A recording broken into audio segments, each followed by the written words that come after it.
Hi everyone, welcome back to the vlog. I'm Amelia, or Amy, and my husband is Gary, and our kids are Riley and Lorelai.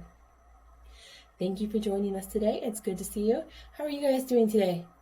Are you guys up and around from that turkey coma? Have you had enough turkey yet? No? I've had enough turkey. I think on Friday morning I was done because we had turkey on Wednesday and Thursday. And Friday afternoon, or Friday morning and Friday afternoon, I'm just like, nope, I'm done. So how long do you guys last with leftovers before you throw it in the freezer or do something else with it? Let me know. How was your guys' Thanksgiving? Ours was pretty good. We had fun with family and friends and just chilled. So yeah. Anyway, today I am talking about how we survive on one income. On Monday, I talked about how we budget, and yesterday I talked about how we save money at the grocery store. Today I'm going to be talking about how we save money and we live by buying used, whether it be a used car, whether it be used clothes at the thrift store. That has been something that has really helped us be able to get the kids new clothes or new things that they need. We don't always buy clothes and stuff at thrift stores. I do buy like jeans at Target because for the kids, at least anyway, they have a Cat and Jack program of the jeans get holes in them before your kids grow out of them, they will replace them. So I have definitely used that because I do spend a little bit more, but I also have the guarantee that if there's holes in it before they grow out of it, I can get another pair. So that's one thing we do. We also have sales here, like sack sales. Fill a sack for $3, $5, or whatever. And with kids' clothes, that is a great deal because you can fit a lot in a Walmart sack of like 10, 15 shirts. You can find a couple of sweaters and fit that in a bag. So that's one of the things I do. We also do a lot of garage sales. I know that winter is not the best time for garage sales. However, there are Facebook marketplaces and Facebook groups that do sell things, and we do a lot of that stuff too. Also, we don't always have the latest tech or the latest phone or the latest generation of whether it be an iPad or an iPhone. In fact, I have an older phone that I bought for like $60 and it works great. And I'm not worried about it getting stolen. I'm not worried about it breaking. I bought a case for it and it works well. And it also comes with peace of mind.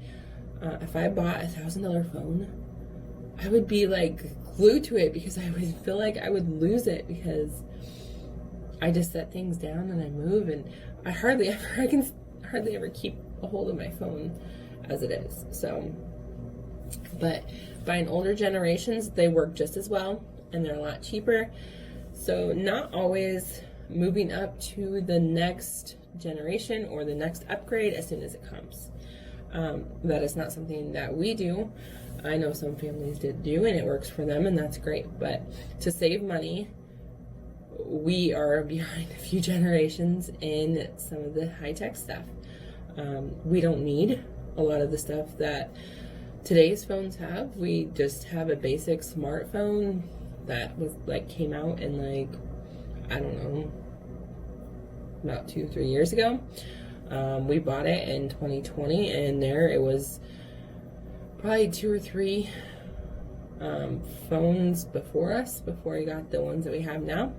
So it is possible to survive on a older phone and an older computer and older tech. So that is another thing, and I'm probably babbling here, but I'm not trying to.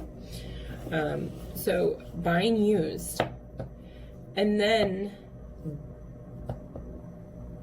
doing things yourself versus hiring somebody to do something.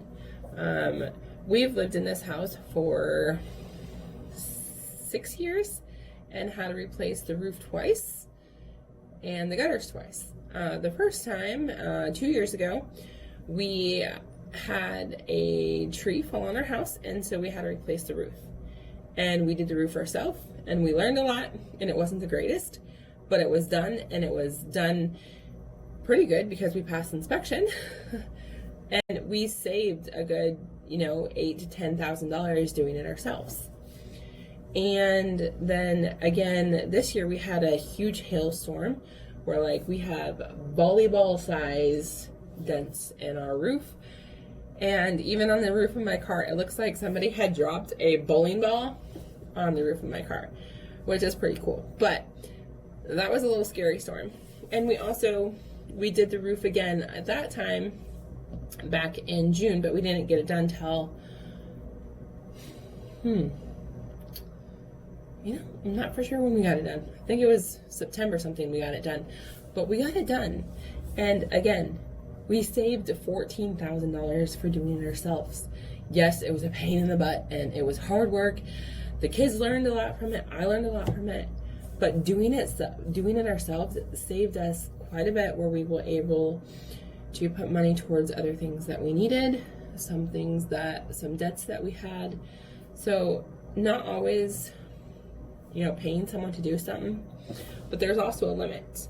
We learned 2 years ago that we were not good at getting our gutters done. And this year, we decided we saved so much money doing the roof that we were going to hire somebody to do the gutters, because we weren't good at it and they weren't functional the way that we had done it. So knowing your limits about what you can and can't do also is a money saver, because if we would have done it and then we would have had to have somebody redo it again, that would have wasted some money. So knowing your limits at what you can and cannot do is also a money saver. Another example for what we do, I cut our kids' hair when they need haircuts. I cut Gary's hair when he needs a haircut. Gary has tried to cut my hair when I need a haircut or when I wanted a haircut, but it just doesn't